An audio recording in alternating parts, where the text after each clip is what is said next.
In the last lecture, we talked about the vocabulary and we covered the profile exercise in Lesson 2. In this lecture, and also on that profile, we then worked on this project here for the exercise.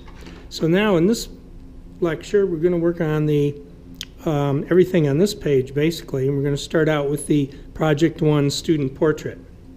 So the first thing on here, if you have your book open, it says have your 18 by 24 sheet of paper with the profile diagram completed in front of you. What that means is, once you've completed this, we're now going to enlarge it on an 18 by 24 piece of paper, and I'm going to show you how to do that. So I'm going to move this over to here. Now, I have a piece of paper here, but this piece of paper, in order to fit in this frame, is not going to be 18 by 24. So, but I am going to show you how to enlarge this up to the correct size, so we can work on this Project 1 in this paragraph. So the first thing I need is a ruler. Sometimes we use a ruler. Now this ruler's got some nice big numbers on it, so that's what I'm going to use. I'll be using these top numbers as I read 1 through 18, 24. This is a 30-inch T-square ruler. And I'm going to be using a light pencil. I'm going to be using a 2H or a 4H pencil to do this. Now, basically what you're going to do is enlarge this, or you can enlarge this one. This one you were just practicing how to copy it by looking at this one. But now that you're going to enlarge it larger and use it as a template for your next exercise, it doesn't matter which one you use. This one might be easier for you to use because it's a little cleaner or more accurate. So in enlarging things, actually what I did was I made this one fairly simple. In other words, you're enlarging this to this whole shape here, this whole thing, this, to 12 inches high by 10 inches wide. So what that means is this distance right here will be 10 inches from here, this edge, to this edge. This distance here will be 12 inches. Now the reason we want to enlarge it is because you're using it as a template to draw a life-size silhouette or profile portrait of the person next to you. And that's what's on that page as a description of the exercise. So now if we divide 12 by 3, because there's 3 squares here, each one of these squares is 4 inches high. I'll just write a 4-inch here and draw this little notation in here with arrows which end at the end of that distance. So 3 4s are 12. If I go this way, these are squares, so you know this is 4 inches, this is 4, and then this is half of this, so that's 2. So 4 and 4 is 8, and 2 is 10. So now we know that in order to enlarge this, all we need to do is first draw a 10 by 12 rectangle on your 18 by 24 piece of paper, and then divide it up. And they will be larger. They will be 4 by 4 inch squares and a 4 by 2 inch squares or rectangles at the end. So I can draw that on here, but since, as I said, this piece of paper is smaller than your pad, in order for me to get this on the screen, the margin is going to be much smaller than yours.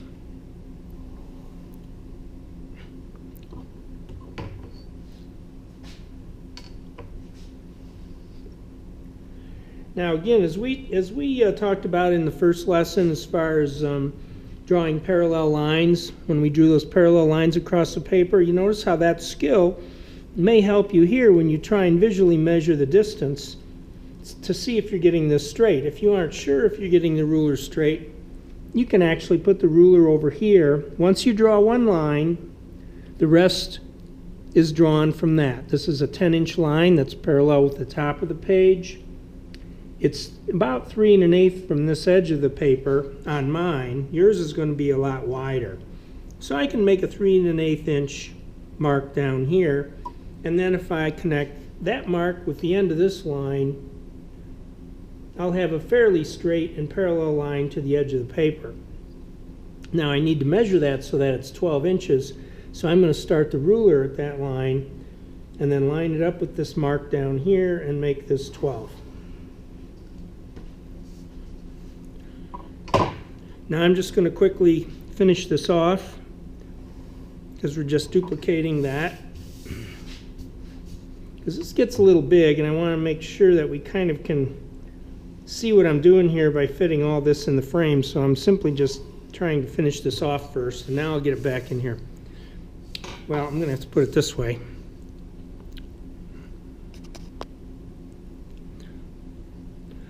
Okay, so now all we have to do is divide this into 3s, which are 4-inch squares, so I just marked a little mark there. And as I've said in the past, if you make the marks as far apart as possible, your chances of making a straight line across are greatly improved. And now we're doing the facial proportion lines right now. Now we do the same marks this way. I'll move this up into the camera frame. And 1, 2, 3, 4, 1, 2, 3, 4, and 2. Now I'm just going to eyeball this just to kind of speed this up a little bit.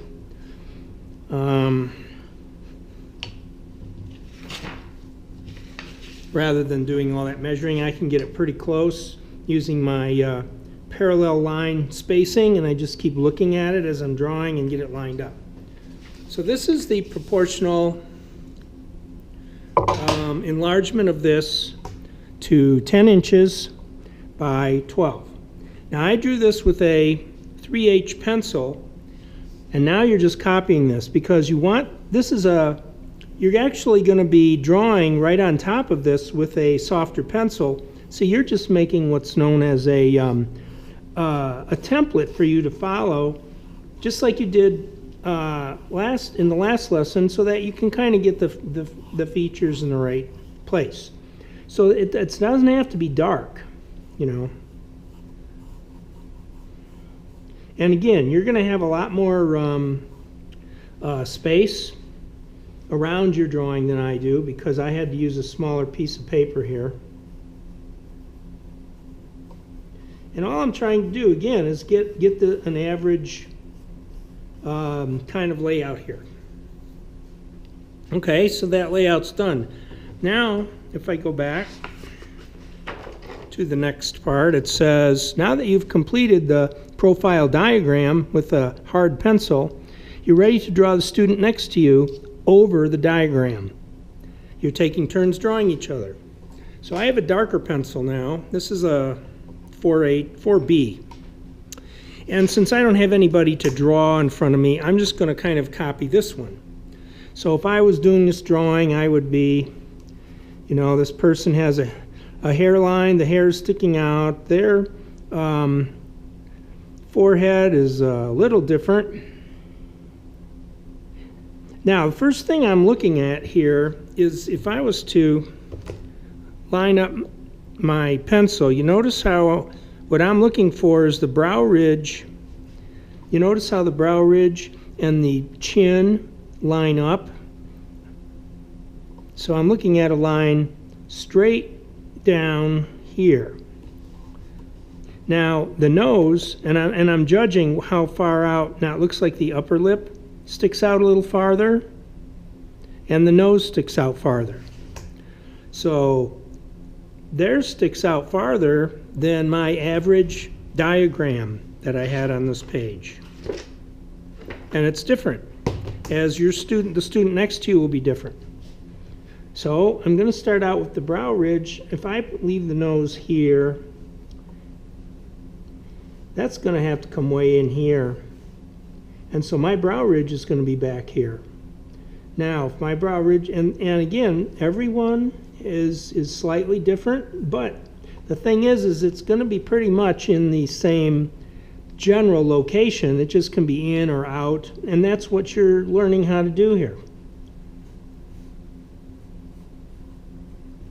So, as I said, this would be even with the chin. So I'm looking at spaces, this negative shape here, and see, since I have this grid, I have a negative shape that I can work with. If I didn't have this grid, I wouldn't know. I'd have to find some other way to line this up. There's a lot of different things that we will work on in this class and different ways that you can line things up. Now you notice in this one how much straighter the lower lip is, and how there's not as much overhang on the two lips, but except that the upper lip is farther out.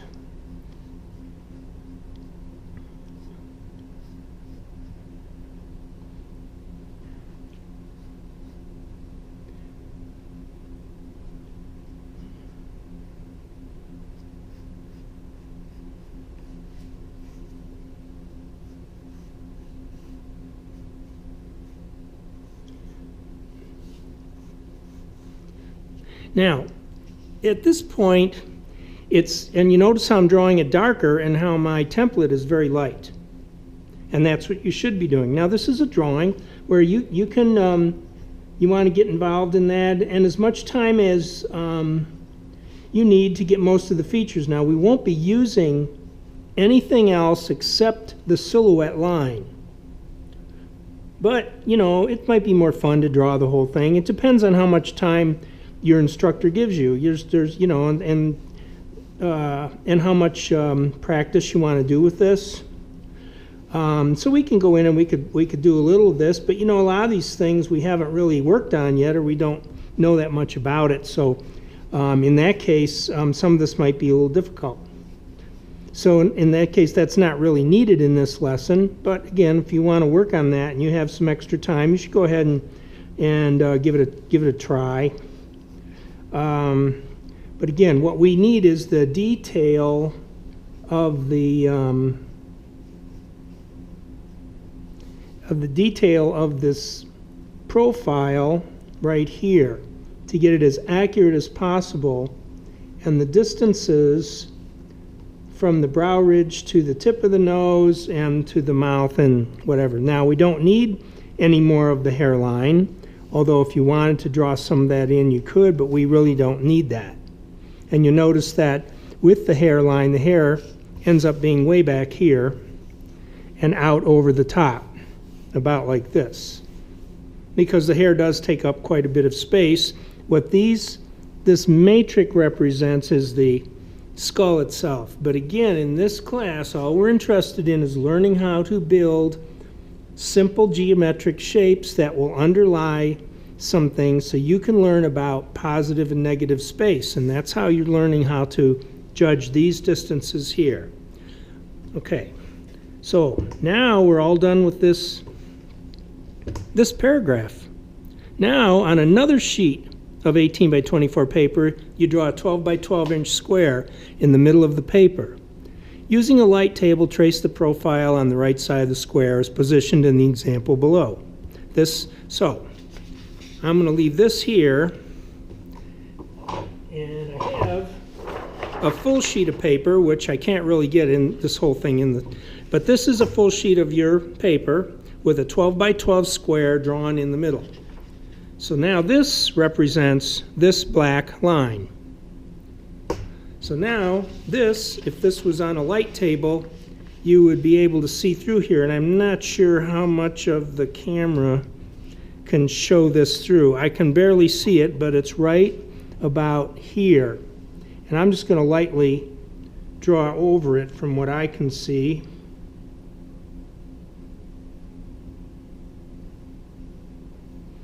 And I'm a little too far to the left, but the idea here, you see, is what's explained right here. And so once you traced this onto there, the next one is where we're doing that visual spacing. Now I got mine a little too far to the left, but that's all right for this demonstration. But as you see here, it says a 2-inch space. So you're looking for about a 2-inch space between the noses. Now you're trying to copy this. And again, you want it in the middle of this, but I kind of got a little off to the side, but I think this will be all right. And because I guess what I'm trying to get to right real quick here is you see how mine's crooked? You see, the idea here is you're starting to learn about how to line things up and get the negative space the same. These are positive space. This is the face. This is the negative space. Now, a couple tricks. One thing I can tell you is that if you use this ruler, and this ruler is about 2 inches wide. And if I take this and hold it here and draw a light line down here, then now what I'm doing is what we did in lesson 1. I'm making the spaces closer together. And now you have a vertical guide, and it's a lot easier for you to compare this shape here with this shape over here and try and get this shape the same as this one. Another thing you can do to line things up is do horizontal lines. And you see how when I move this ruler, I can see really easy how things line up. Look at the bottom of the nose there. See how the one's higher?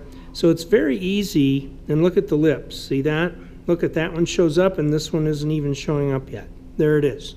So it's very easy when you draw some guidelines in there, and that's okay to help you, because that's how you learn to position spaces.